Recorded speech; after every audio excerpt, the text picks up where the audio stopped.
Nagmalinawon sa kinatibukan ang pagpahigayon sa siyam ka adlaw nga misa de gallo sa nagkadiyang dapit sa Talisay City.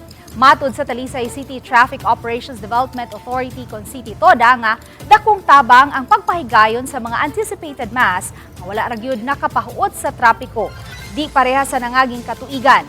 Giangkon sa pangu sa CT-TODA, Tumulak nga gikan sa pagsugod sa misa de gallo niadtong Disyembre 16, wala silay nasugatan nga mga problema sa trapiko.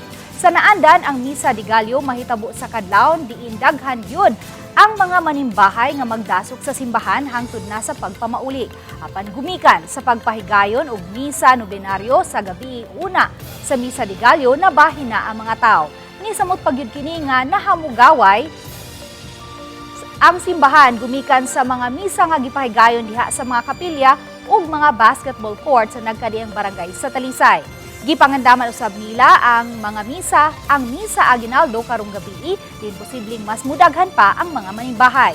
Hinuon siya masaligon nga kaya ra nila kini gumikan kay anaa sab ang kapulisan, mga barangay tanod ug mga force multiplier nga matag adlaw makita diha sa sud ug gawas sa mga simbahan.